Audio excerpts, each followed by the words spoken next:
supination, forearm in supination. Okay, and why is that? Why positioning is so important? Well, let's do experiment. Let's put your one left or right, doesn't matter. Let's put it in the full internal rotation, shoulder internal rotation, or forearm pronation. Full, like even more than that. Yeah, that's good. Like as much as you can. Now for this position, straight up yourself, nice posture, and try and perfectly in coronal plane. Try to raise it as high as you can. As high as you can. Okay, now put it down. Now reverse it. Let's put it into external shoulder external rotation or forearm supination is the same position, right? So here, and now bring it up. See the difference? That's why the positioning is so important. There is not because we want to be mean to you and we pay attention to details. We pay attention to details because they are that important. Okay. So, bony landmark, posterior side of the acromion process of the scapula. Place the fulcrum of the goniometer on the axis, stationary bar parallel to the trunk, movable bar parallel to the humerus. Take first measurement, then take off the goniometer, of course.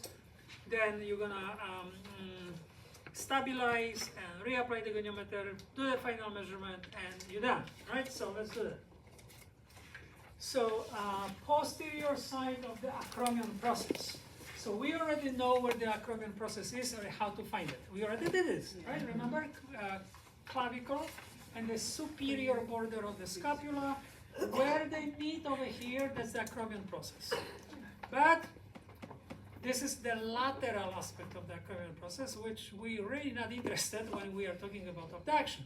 So we have to go back, right back to the posterior side of the acromion process, which is posterior. It's going to be here.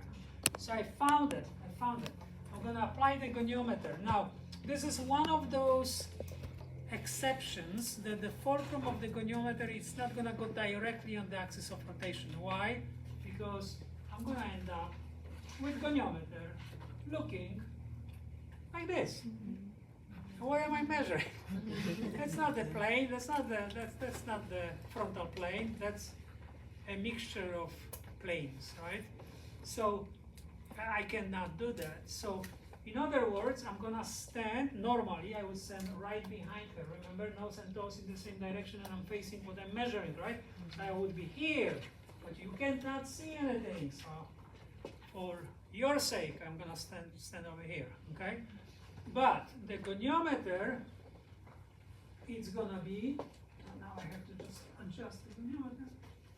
Okay, right here. So I can see my own digit through that little hole over here, right? So I know that it's good. So can you see that the goniometer looks like this? It doesn't touch the actual axis of rotation, but it's aligned perfectly with the axis of rotation. Does this make sense? Because I need to keep that plane intact. Otherwise, I'm not measuring what I'm supposed to measure. Make sense? Okay. So, okay. Stationary bar goes where? Parallel to the trunk. Parallel to the trunk. Movable bar goes where?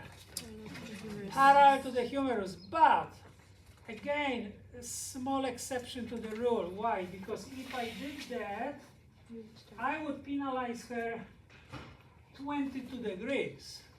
But she's normal because there is no space. So if there is no space between her humerus and her trunk, she can't go any closer than that. So I'm not gonna pay attention to that. I'm just gonna say 0.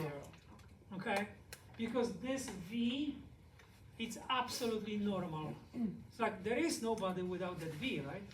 Because they would have to be, no, anatomically it's not really possible, right? So it is small v, it always is. As long as there is no space, you can treat this as a 0. Unless there is a space and she cannot go any closer, then I would capture that, and I would say, oh yeah, she's lacking 30 degrees. Am I making sense? But as long as she touches and there is no space, no worry about it, it's 0, okay? So we got our 0, the same procedure. Did you realize that the procedure is exactly the same? Right, it's exactly the same. So I am keeping the figure here because, well, I measured her, and then I'm gonna replace it, I'm gonna put it down. Again, I would be here normally, but just so you can see it, I'll be here. And yeah, and then can you go with your head as high as you can this way? All right. So now I'm gonna stabilize. Where I'm gonna stabilize? About shoulder, right? Right above shoulder, right here. Okay, go ahead. Oh yeah.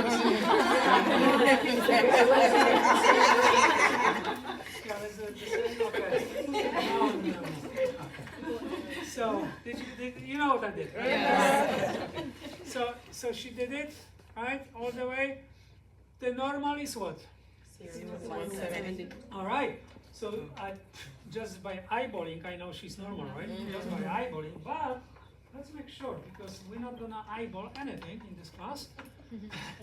So the fulcrum of the goniometer and the axis of rotation is posterior side of the acromion process.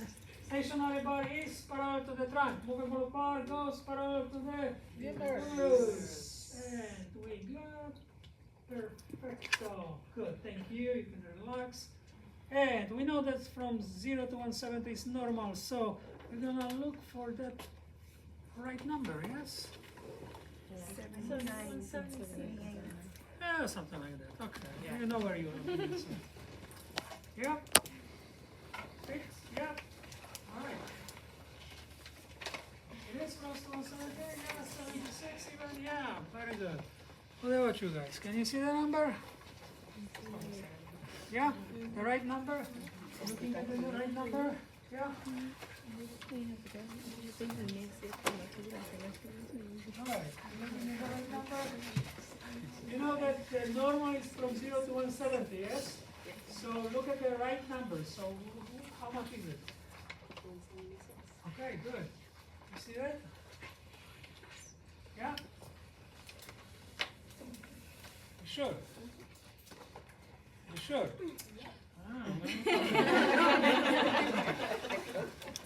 All right.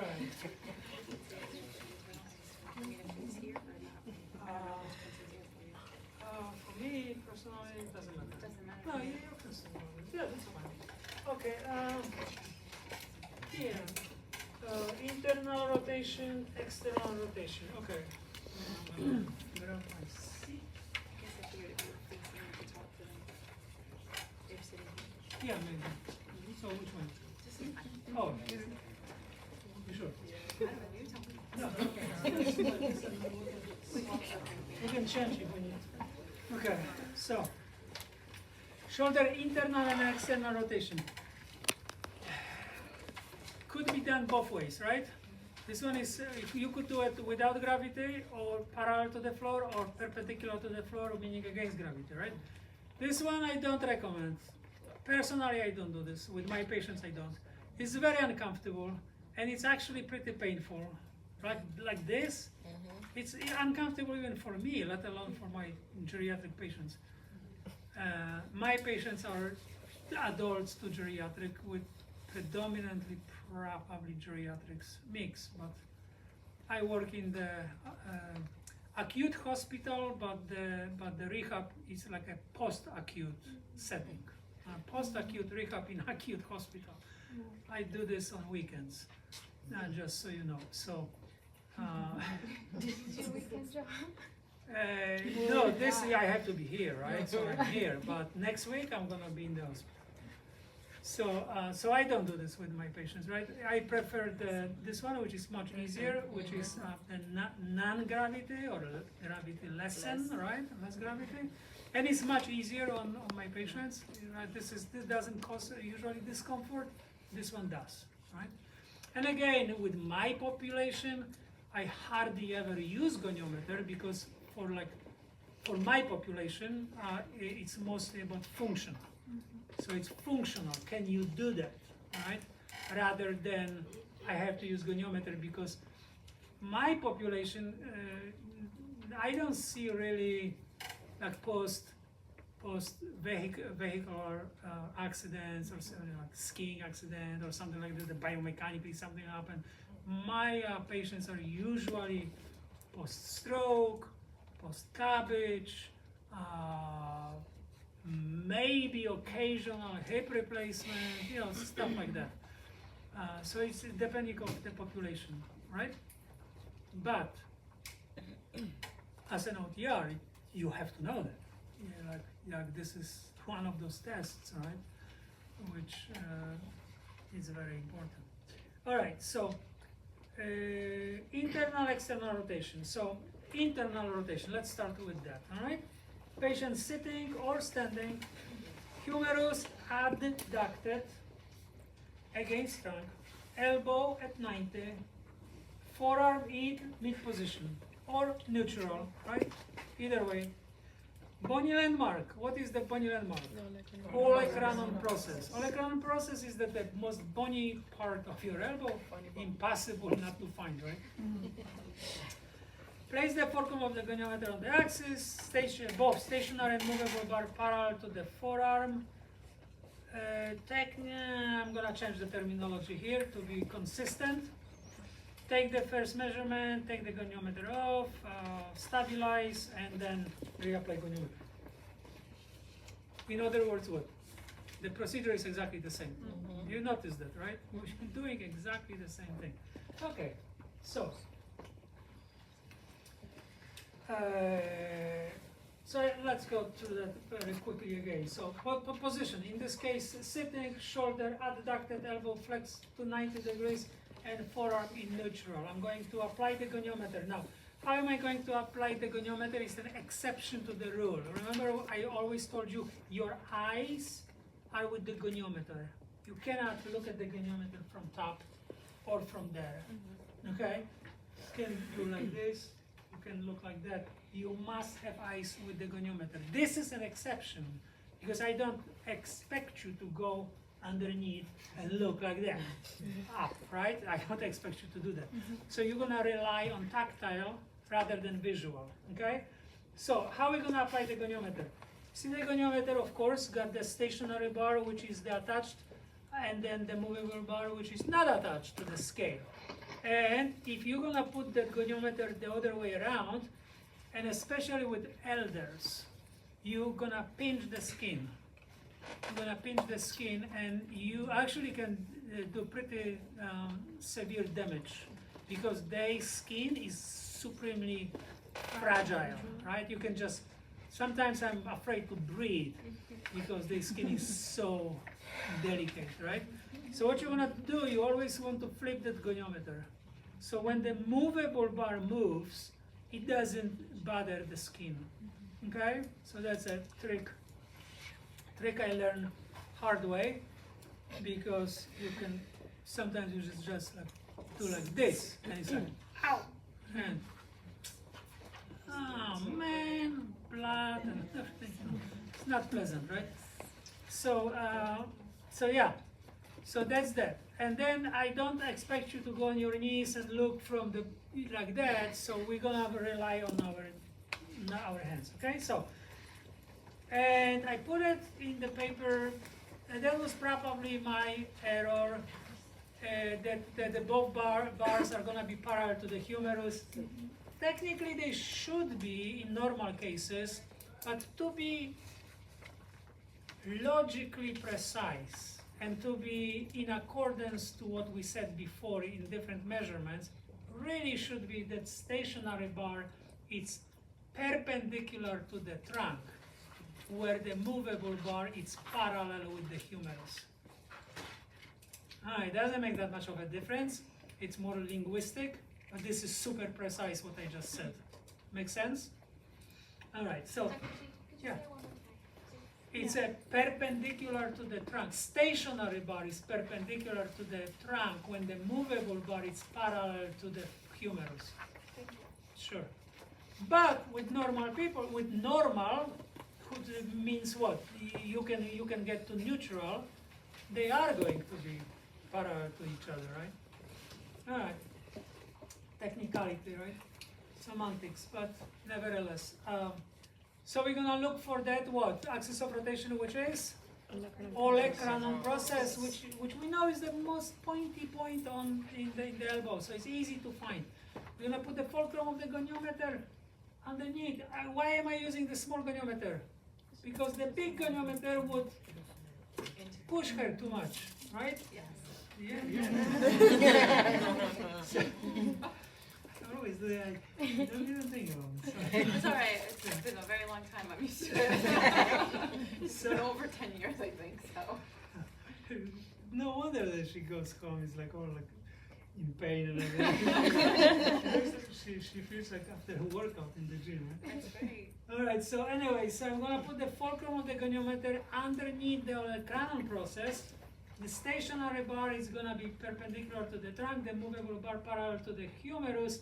I'm gonna trust my tactile input rather than my vision, right? So I'm gonna make sure that, yes, it's a line in the middle, it's a line under. I'm not gonna look over there. All right, so do I get my 0? Mm-hmm. Yeah, I got my 0, right? So I'm gonna make sure that it's 0. Of course I know it's 0, but just to be, consistent, all right? So I'm gonna look, yeah, I got 0, no problem. I'm gonna put it down. I'm gonna replace it right here. What I'm going to stabilize? Above the Yes, elbow. it's distal to the humerus, right? Distal to the humerus, but above the elbow, right? So now, how am I going to do it? Remember, everybody is different. Some of us are very skinny. Some of us, not so much, right? So, if I'm going to request that she has this are fully adducted, that movement could be very limited. Can you see that? Mm-hmm. Let's say she's much bigger than she really is, right? And the stomach is here. Mm-hmm. Then what kind of movement? Is this normal? Is this not normal? I have no idea. Her stomach took all that space and that's that. So how am I going to deal with that? How are we going to deal with it? Well, I'm going to look at her. If she's very skinny, tiny, or she's a little bit bigger, or she's a little bit more than a little bit bigger. So I'm going to take this into consideration, and I'm going to place my hand underneath. Not on the top, rather underneath, like this. And then I'm going to adjust. Use your clinical reasoning. How much give her for the size of her? Does this make sense? Okay. So now I'm going to ask you, can you touch your belly on the other side? There we go. And can you see that I allowed her some, but not too much, because she's not big. So I allowed her some, but not too much. If she would be much bigger, I would be probably tempted to give her even more space, right? Because otherwise, what are you measuring? See what I'm saying? Mm-hmm. So now what I'm going to do? I'm going to measure the final product, right? So I'm gonna take that stabilization hand, I'm gonna replace the goniometer. Now you're going to appreciate the change of the terminology. The stationary bar goes where? Perpendicular to the trunk, which makes sense now, right? Mm-hmm. Because what? Movable bar, the one which is underneath, is gonna go parallel to her humerus, right? So that's perfect. Now, right now. Is that Ulna. ulna or The ulna. the ulna? Parallel to the ulna. To the ulna. Oh, I'm sorry, ulna. What did I say? Humerus. Oh, humerus is this. I'm sorry. Yeah, okay. Ulna, yes. Thank you. Or you can say forearm. You can say ulna, you can say forearm. But that's it, okay? So, I'm gonna take that gently out. Thank you. You can relax. What's normal? 0 to what? 60. To 60. So, what's her number? The numbers are smaller, so you have to kind of. Like 40, almost 50, right? Yeah. Okay. Yeah. Can you see that? Yeah. Yeah. Okay. Can you see that, ladies? Yeah. You saw it? Okay. 48. Yes. You can find the right number. You have to be. I'm not convinced. Glasses, right here. Yeah, no, actually, You don't have glasses, or you don't know what to look at.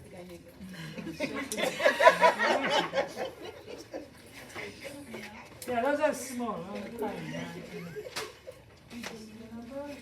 Dr. Domville, do we need to like narrate it when we're taking the measurements, like what we're doing, where we put the stationary? Yeah, Okay. and then when you're done, you'll tell us what you'll read it to us. So now he's asking what's normal, so like if it's normal, we'll say Okay, yeah. Well, 170 shoulder. as long as you understand This is the normal. concept. Okay. Okay, so now guys, Okay. so this was internal rotation. So external rotation, guess what? Same thing, opposite side. Identical, except that you're gonna ask now, instead of going this way, you're gonna ask to go this way. Everything is the same, so I'm gonna leave it, but you're gonna practice it, right? Alright, shoulder horizontal abduction, abduction and horizontal adduction. Okay, so let's do that and we're gonna be done with shoulder. Oh, yeah. Very good time. Okay. So I'm going to take this is horizontal, so smaller goniometer. Yeah, because otherwise I'm gonna alright, so horizontal meaning this, right? So adduction would be this way, abduction would be that way. We're gonna do, I can spell out the abduction. So let's do abduction, yeah. One I spell out and the other one I said is the same. It's just the opposite direction. Okay, that means it's the same. So you can just follow the one above, right? Okay. Patient sitting or standing, humerus abducted to 90 degrees. And of course, this is very tiring. So for her, it's going to be very tiring. It's going to take me 10 minutes to describe it, right? But in you know, real life situations, you have to be like this, all right?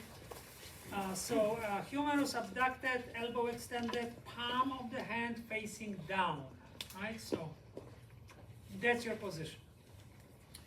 And that's how you're gonna describe it to us 4 weeks from now, okay? Just don't forget to go through the entire protocol, right, which starts with the position. Then we're gonna find the bony landmark, which is superior aspect of the acromion process of the shoulder. We well now are aware of how to find the acromion process. Yes? Posterior side, lateral side. Now we're just simply gonna go to the superior side, but it's the same acromion process.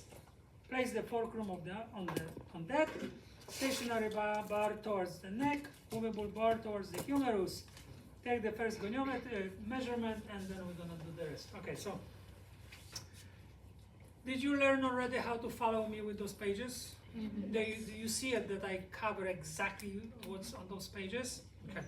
So I want you to kind of learn that because you can rely on those pages and be assured that you know what you're doing if you can do that. Okay. So again, she's gonna go into abduction, horizontal abduction, so I'm good.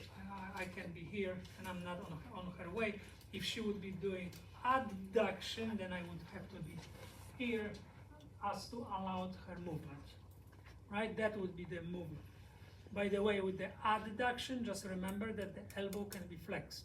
Actually should be flexed, because that's very limiting again.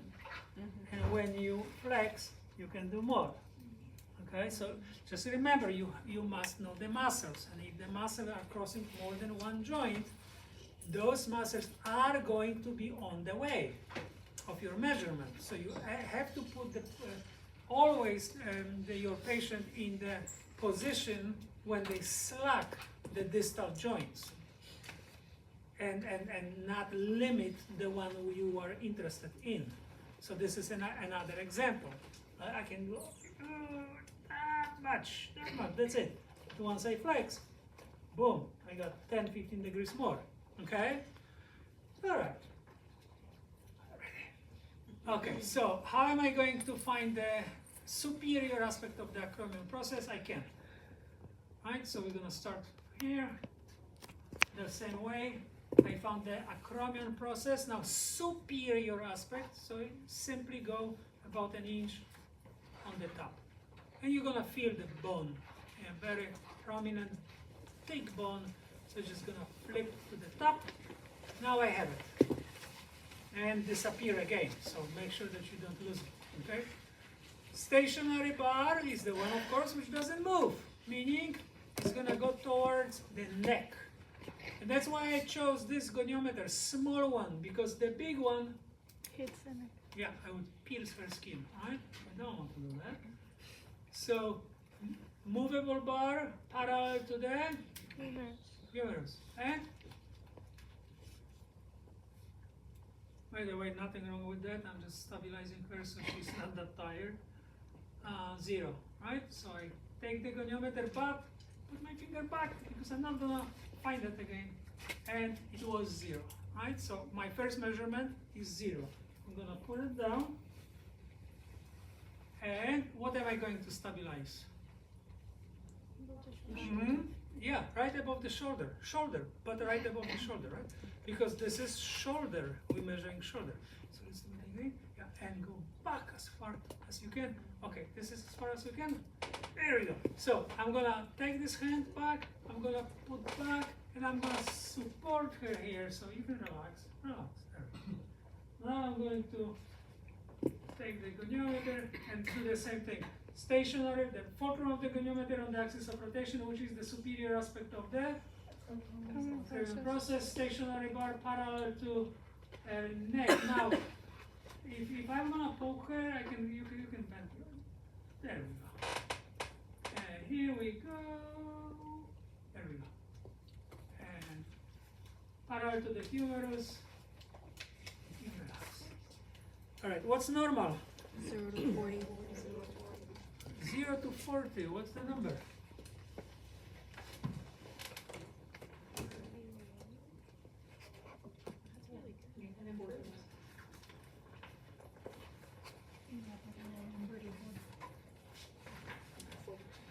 Actually 39, because you should look at the other side, right? Look at it from this side. Right, because it goes from smaller number to bigger number, right? So it didn't cross 40, it crossed 30, so it's reached 39, not 41. Can you see the number? Yes? Okay. Can you see the number? Yeah, good. Yeah. All right. 39. You sure? I want to be sure. Yep. See the month. Asking differently. Yes? Okay. Find it. And most importantly, understand the number where it came from.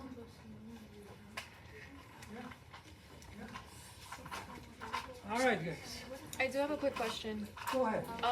Since that positioning is very easy to compensate in general, even someone that's normally actually like lean forward Yeah. too much, or is there like a proper or like a way we can notice that it's being other than stabilizing and feeling it? Is there like a way maybe they go too forward and we're like, no, you're compensating, so to readjust? Is there like a proper way to do that? Or maybe This you is- understand me? This is the way I would normally do it, but if you feel like this is not enough, you can always prop the patient a little bit more sturdily maybe. Like I was very like lax, right? I was like, I was supporting actually her and stuff like that.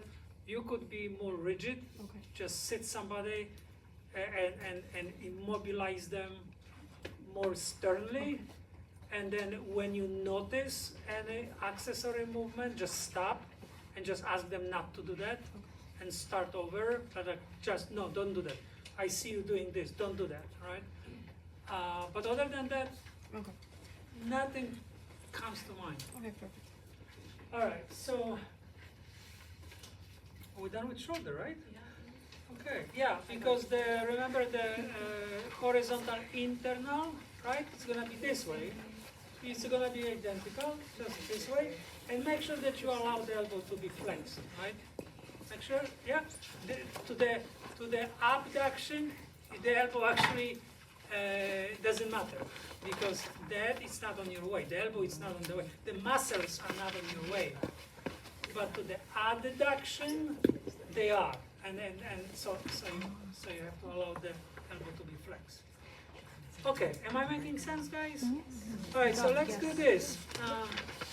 I know it's a long day, and tomorrow is gonna be equally long day. So that's what we're gonna do. We're gonna finish our presentation. All right, so just bear with us until we finish our presentation. After we finish our presentation, for the rest of the day, and I envision, you tell me what you want to do, but usually we end this class around 7 p.m. as opposed to keep you until 8. We usually keep you until 7. So we're gonna aim for around 7, a few minutes later or whatever, but we're gonna aim for about 7 o'clock. So after our demonstration, I understand that some of you might be hungry, thirsty, want to go to the bathroom, whatever. We are going to give you that time for yourselves. So if you want to have a quick bite, please do not eat in the lab, but in the classroom is fine. You can go to the adjacent classroom and eat, drink, go to the bathroom. We're gonna give you time to practice on each other. And we're gonna give you time to ask us any questions you might have in relation, of course, to goniometry. Okay? Well, or any other question in part. Just ask us questions. Yes? I have a quick question for the introductory. Like, once we walk in, do we act like regular scenario, like we introduce ourselves? Yeah. Like you are a therapist and this is a patient. So yeah. So and the patient doesn't talk to you. You talk to the patient. And then once you're done, you swap. Right? Good. Any other questions so far? Are we good with that plan? Yes. Are we good with that plan? Yes. Okay, because what is very, very important to us is not only that we're gonna show you what to do. It's more about you doing it. That's why I want to give you at least, at minimum, hour and a half to practice on each other, and then have an opportunity to ask us questions if you may have some. Okay, and then please remember about those lists, right? So you can do it tomorrow. As long as you give it to us tomorrow by the end of the day, we're fine. But please already today choose your partner, because that's the partner which is you're gonna stick to, because we want you to practice on each other. Okay? Now, there is no way you can pass the exam if you're gonna just rely on our demonstrations. There's like no way. I'm gonna ask you now to do shoulder flexion. Would you do that? No, and I wouldn't expect you. Right? You have to practice this. You have to memorize the procedure. You have to memorize the numbers. You have to put your hands on somebody. So at home, you have to practice on somebody. You cannot practice this on yourself. You just can't. So and not on your pet either. That's not gonna work. So if that's all you have, I'm sorry. You have to make better friends. What can I tell you, right? But you got to put your hands on somebody. Either it's gonna be family member, loved one, child, spouse, boyfriend, girlfriend, whoever it might be. If you have absolutely nobody, ask your neighbor. I don't know. But you have to practice on somebody And you have to practice, and you have to practice, and you have to practice. Because those of you who practice, we can spot like this. You come, you do your thing, and you're done. And you end up with 100%, and you off, and you're done. And for those of you who, oh my God, I just knew that, I just practiced it, just outside. And now I blocked all the knowledge. Now I don't remember anything. You know what is this? This is an indication of not practicing enough. No. Yes, you practiced that, and yes, you got that 5 minutes ago outside the room, but you block all of that knowledge because of the nerves kicking in. And if you knew that like the back of your hand, you wouldn't be that nervous in the first place. And even if you would, it's almost like saying a prayer. You don't have to think about it. Right? And I don't know if you pray or not, I'm just saying, from my own, you know. If I say my prayer, I don't have to think about it, I'm just, the words just flowing out, right? Because I do this since I was a kiddo like this, right? So the same thing over here. If you know your stuff, you just know your stuff, right? And no matter of the situation, you're just gonna breeze through it. Yes? Yes. All right, so we're done with shoulders, so we're gonna go to wrist. So I advise everybody to kind of surround us now because we're gonna be here, and there's no way for me to show you. Okay, can I move this to the table over there? Oh, is this possible? If it's not possible, then it's fine. Like, oh.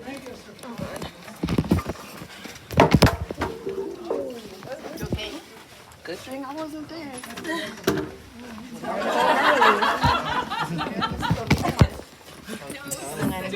You're the most important person right now.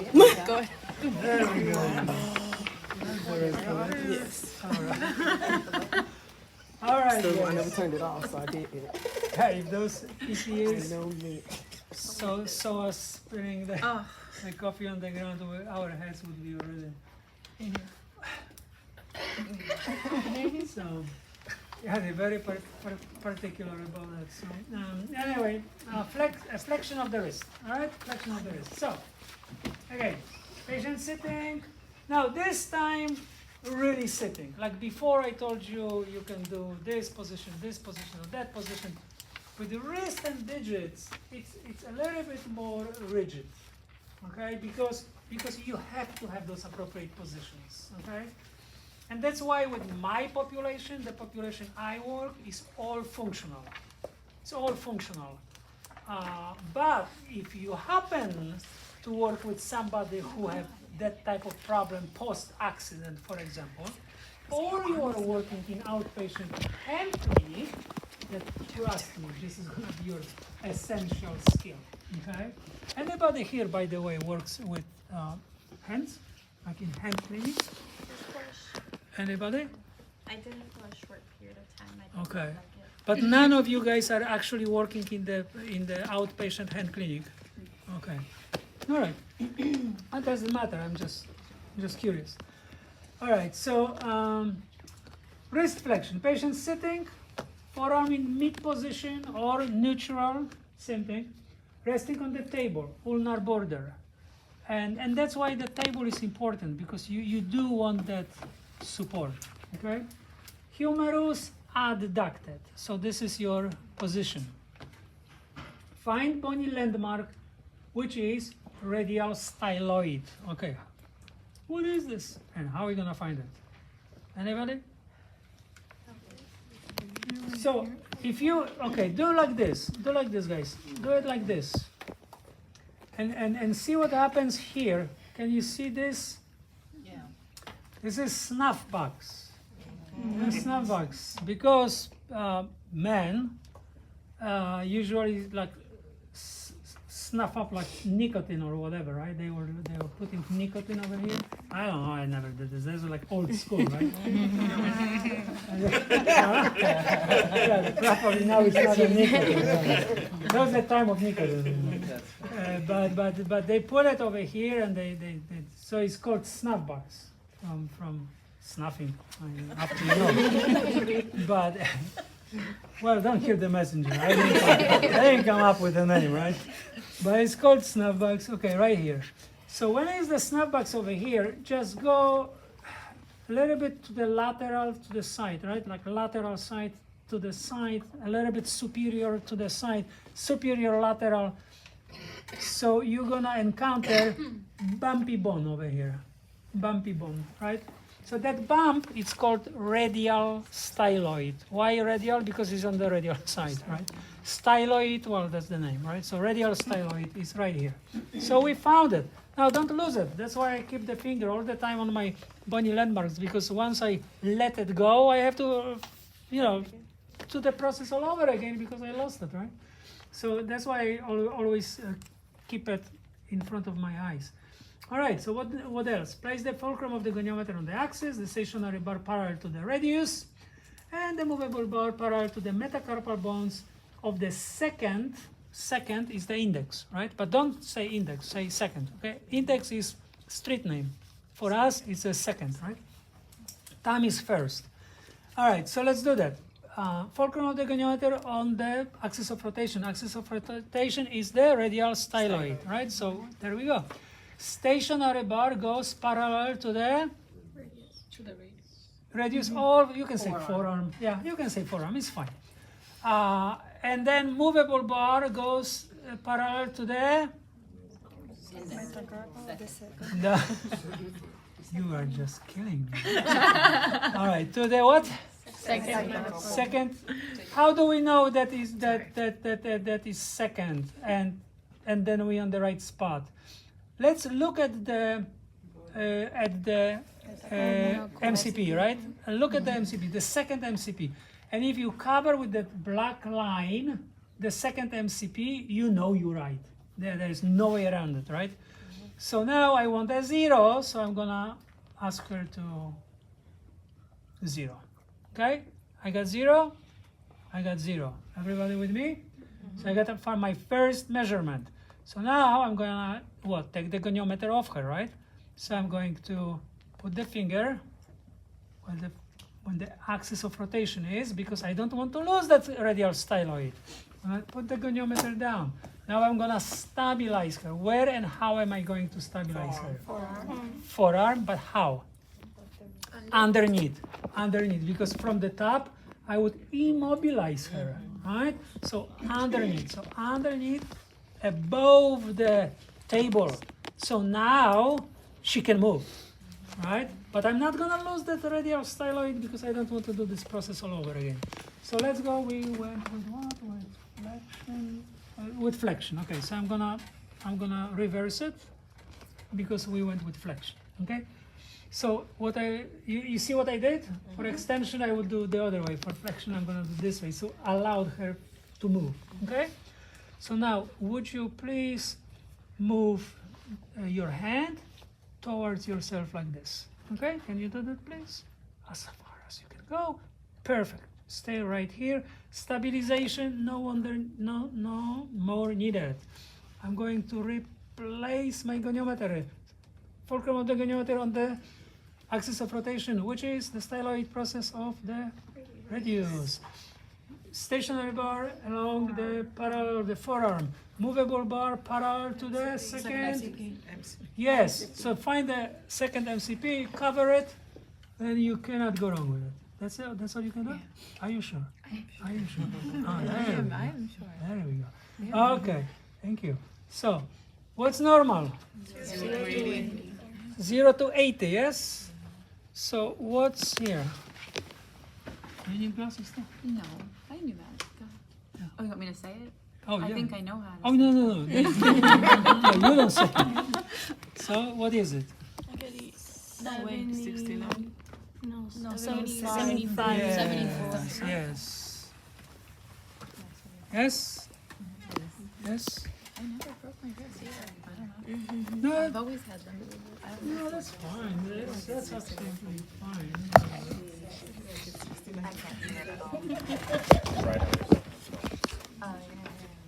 See it?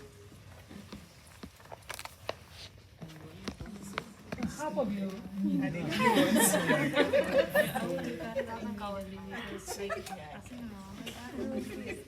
Yes? Oh, yeah. Yes? Yes? Okay. All right, everybody good? Yeah? All right, so that was flexion extension. Of course, it's exactly the same.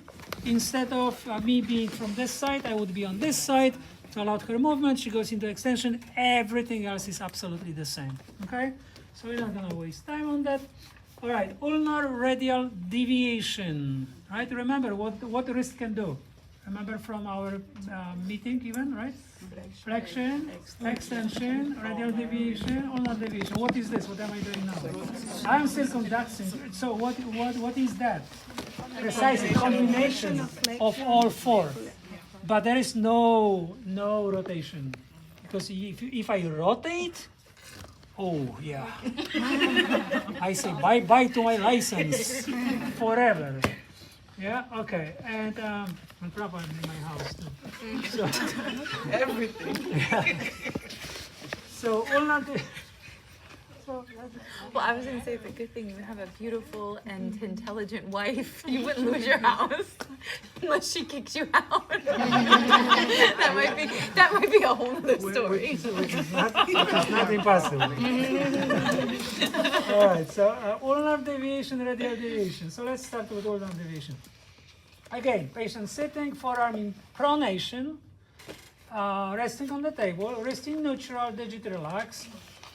Bony landmark, the dorsum of the wrist of the base of the third metacarpal over the capitate bone of the wrist. So you have to know the bones of your wrist, of course, right? To know what capitate is. Why we chose capitate? Well, because capitate is the biggest of the carpal bones, and it's in the center position, so it's representative of the what?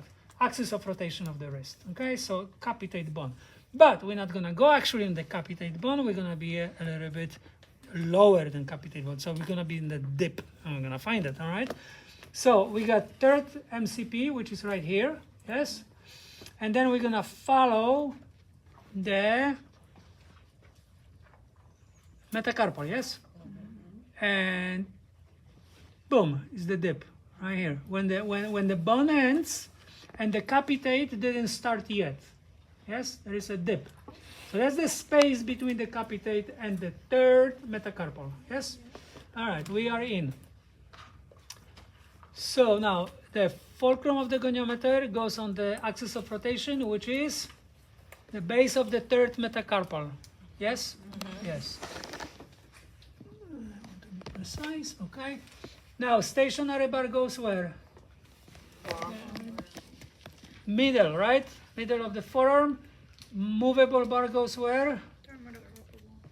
It covers third metacarpal, yes? Mm-hmm.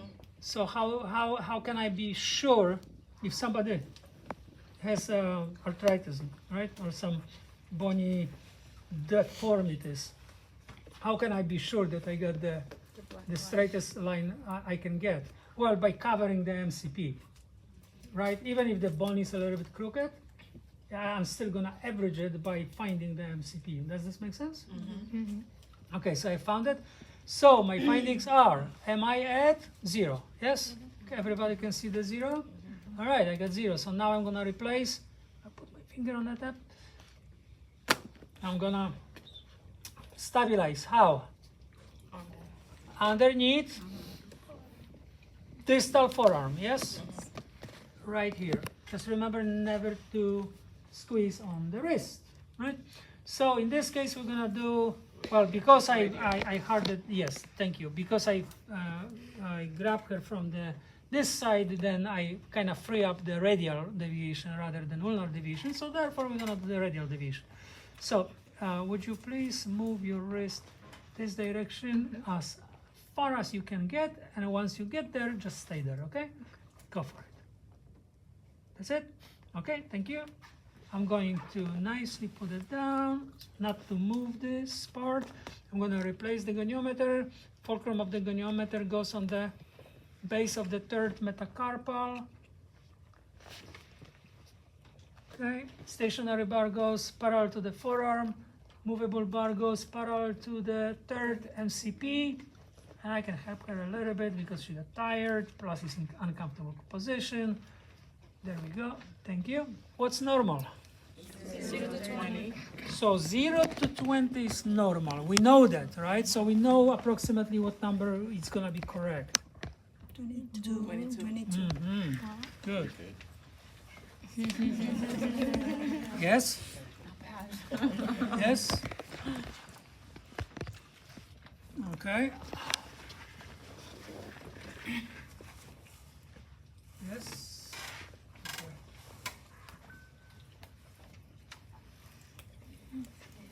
It's like a corner of blind people.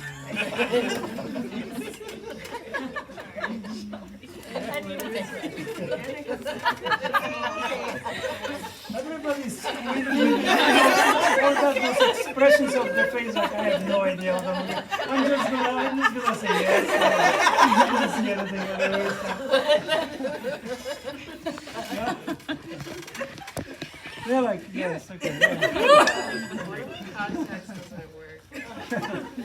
All right. Okay, so so radial deviation, well, we did the radial deviation, right? But ulnar deviation is going to be absolutely the same thing. I reverse it only because the way I grab but it's the same thing. Okay, wow, we did good. We got only digits left. Very good. All right, guys, so digits. Unless you work in a hand clinic or you aspire to be a hand therapist, we're gonna keep it to minimum because hand is quite a lot, especially with thumb. Okay, the thumb got different positions. We can have abduction, adduction. We can have horizontal abduction, adduction. We have the palmar abduction, adduction. We got opposition. We got 2 joints as opposed to 3, and etc. etc. Right. So now. Digits, however, can do only what? Flex, extend, abduct, adduct, right? So the digits plus thumb, it's a lot. And chances are that you're not gonna do that. You're just not. If you don't work in the hand clinic, you're just not. And if you do want to work in the hand clinic, you know where to go. Yeah, you know where to go. So what we're gonna cover here is we're gonna omit the thumb altogether, and we're gonna focus only on digital flexion and extension. Okay, flexion and extension. I'm not gonna ask you to do abduction, adduction. We're not gonna ask you for the practicum either. Just add the abduction, adduction to your assignment. Right. So in the assignment you got flexion, extension, abduction, adduction. But hands-on, we're just gonna do flexion extension, okay? The thumb as well in our assignment? No, no, don't do thumb. Yeah, don't do thumb. All right. So, and remember, don't do for the assignment. Don't do both upper extremities. Focus on the one which is the primary mover, right? So choose one, even if the activity requires both. You choose the one which is more active or is the dominant one. Just do that one, okay? And take the appropriate pictures, all right, on the side of that upper extremity, and make sure that you cover everything what I need to see, and the picture is clear and the light is enough, and all of this, because I've seen it all, and some of those pictures were like I can't see, like I can't see. The person was taking those pictures in a dark room, or even better, the sun is right there, and then you take the picture against the sun, like I can't see anything. So okay, digits. That's what I'm gonna do. By the way, guys, if you don't have your goniometers yet, I strongly recommend that you do, because again, you have to practice. But I brought the goniometers with me. All I'm asking you to do is put them back and don't take them home, okay? Because those belongs to us, and I don't want to lose them. We got few digital ones as well, okay? So you can practice, just don't take it home. All right, so this is the goniometer for digits, but it's exclusively for digits. So again, if you don't work in the hand clinic, chances are that you're never gonna use it.